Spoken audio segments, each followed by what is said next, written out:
दोस्तों आज एक खबर निकल कर आई है जो यू पुलिस के एग्जाम को लेकर थी। वो जो उसमें कहा गया है, उसमें यू पुलिस के पेपर कराने वाली जो कंपनी आपकी थी उसमें मतलब कि जो उसको ब्लैकलिस्ट कर दिया गया है, ये इसमें कहा गया है। तो दोस्तों इसी वीडियो पर आप चर्चा करने वाले, इस वीडियो के अंदर बात करने वाले हैं सिर्फ आपके यू पुलिस का जो पेपर अब होगा वो कितने महीनों के अंदर होने वाला है, अब कितना समय इसमें सारी प्रक्रिया में कितना समय लगेगा, क्या दोबारा से टेंडर छूटेगा, दोबारा से पेपर छपेंगे या क्या होगा। तो सारी जानकारी इस वीडियो के माध्यम से आपको बताने आया हूँ। साथ ही साथ एक अच्छी खबर है वो मैं आपको बताने वाला हूँ। अच्छी खबर क्या है तो वीडियो में बने रहेगा, वीडियो को बिल्कुल भी स्किप मत करिएगा क्योंकि ए टू जेड जानकारी आपको सारी मिलने वाली है। जो भाई हमारे चैनल पर नया है वो चैनल को सब्सक्राइब कर ले क्योंकि फ्यूचर में आने वाली सभी अपडेट आपको सबसे पहले मिलती रहे। तो सबसे पहले बात कर लेते हैं यू पुलिस की जो आज एक अखबार की जो कटिंग आई है, सबसे पहले आपको दिखा देता हूँ वो कटिंग क्या है, उसमें क्या कहा गया है वो मैं आपको बता देता हूँ। देखो ये जो कटिंग आपको दिखाई दे रही है, ये कटिंग आज निकल के आई है। इसमें क्या कहा गया है, इसमें ये कहा गया है कि आपकी सिपाही भर्ती परीक्षा कराने वाली कंपनी एजू टेस्ट हुई ब्लैकलिस्ट। आपकी जो कंपनी थी जो उसने आपका 17 और 18 तारीख में जो पेपर कराया था वो आपकी ब्लैकलिस्ट हो चुकी है। ठीक है, तो कहीं ना कहीं अब वो पेपर आपका नहीं कराएगी। जो 17 और 18 फरवरी को जो आपका पेपर हुआ था वो उसी कंपनी ने कराया था। ठीक है, अब वो कंपनी आपकी हो चुकी है ब्लैकलिस्ट, अब वो पेपर आपका नहीं कराएगी। ठीक है, बहुत सारे बच्चों के डाउट्स थे जो मैंने देखे सुबह कि पेपर कहीं ऐसा ना हो कि फॉर्म दोबारा से डल जाए, तो ऐसा नहीं होगा। अभी सारी जानकारी आपको क्लियर कर देता हूं। साथ ही साथ एक बार इसको बता देते हैं इसमें क्या कहा गया है। सिपाही भर्ती परीक्षा का पेपर लीक होने के बाद उत्तर प्रदेश पुलिस भर्ती एवं प्रोन्नति बोर्ड की परीक्षा कराने वाली अहमदाबाद की कंपनी, जो एक कंपनी थी एजू टेस्ट आपकी, ये अहमदाबाद की कंपनी थी। ठीक है, ब्लैकलिस्ट कर दिया गया है और बोर्ड के वरिष्ठ अधिकारियों ने इसकी पुष्टि की है। अब एजुकेशन को प्रदेश में किसी भी विभाग में भर्ती परीक्षा कराने का काम नहीं मिलेगा। अब हमारे जो प्रदेश में कोई भी अगर भर्ती होगी उसकी कंपनी मतलब इस कंपनी को कोई भी ठेका नहीं मिलेगा, कोई भी पेपर नहीं करा सकती। साथ ही इन्होंने क्या कहा है और उसके खिलाफ कानूनी शिकंजा कसने की भी तैयारी शुरू हो चुकी है। गौरतलब है कि एजुकेशन कंपनी के संचालक विनीत आर्य को एसटीएफ 4 बार नोटिस देकर बयान दर्ज कराने का तलब कर चुकी है। उसको 4 बार नोटिस मिल चुका है, जो विनीत आर्य है उसको नोटिस मिलने के बाद वो क्या है, लेकिन वह पेश नहीं हो रहा है, वो सामने नहीं आ पा रहे हैं। और साथ ही एसटीएफ के अधिकारियों के मुताबिक सिपाही भर्ती परीक्षा के पेपर लीक होने के बाद से वह अमेरिका चला गया है। अब वो यहाँ से भाग गया है और इसके बाद में लौटा नहीं है। सूत्रों की माने तो संचालक को लखनऊ स्थित एसटीएफ मुख्यालय आकर बयान नहीं दर्ज कराया, उस पर कानूनी शिकंजा कसा जाएगा। दरअसल एसटीएफ को सिपाही भर्ती परीक्षा का पेपर लीक होने के मामले में कंपनी की लापरवाही के पुख्ता प्रमाण मिले हैं। इसी आधार पर बीते 4 माह से विनीत आर्य से पूछताछ के लिए बुलाया जा रहा है। ठीक है, लेकिन वो नहीं आ रहा है।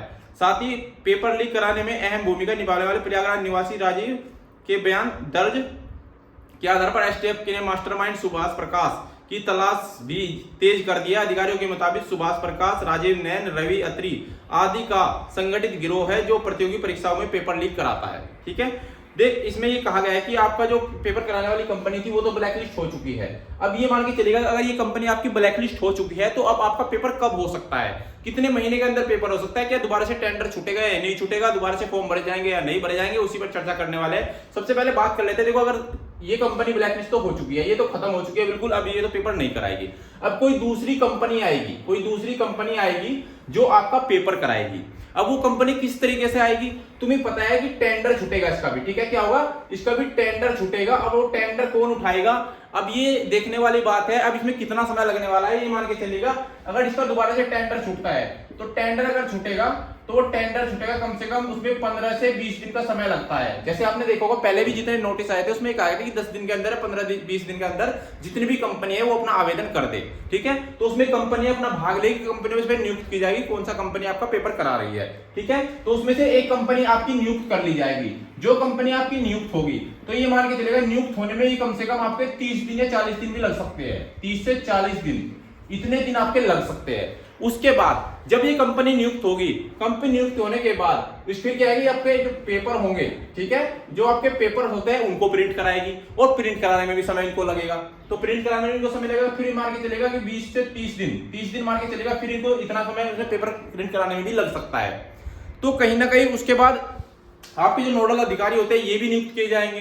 तो कहीं ना कहीं अब आपका जो पेपर लग रहा है कि आपका पेपर अब कितने महीनों के अंदर होने की संभावना है, जो संभावना लग रही है कहीं ना कहीं आपका पेपर जो जुलाई में नजर आ रहा था, जो आपका पेपर हमें लग रहा था कि आपका पेपर जुलाई में खत्म हो जाएगा, लेकिन अब वो क्लियर नहीं है कि अब जुलाई में तक नहीं हो सकता।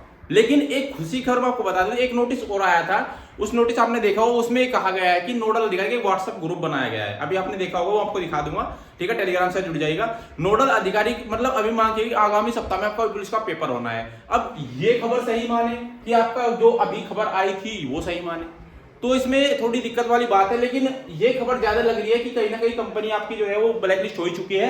और साथ ही साथ जुलाई में जो आपका एग्जाम होना था, अब कहीं ना कहीं वो कम से कम 4 से 5 महीने बाद, तो 4 से 5 महीने बाद नहीं चलेगा, कम से कम 4 महीने 5 महीने अब लग सकते हैं आपके एग्जाम। अपना मनोबल डाउन बिल्कुल नहीं करना है, सीधी सी बात है। वैकेंसी आई है आपकी 60,244, कितनी है? 60,244, ठीक है।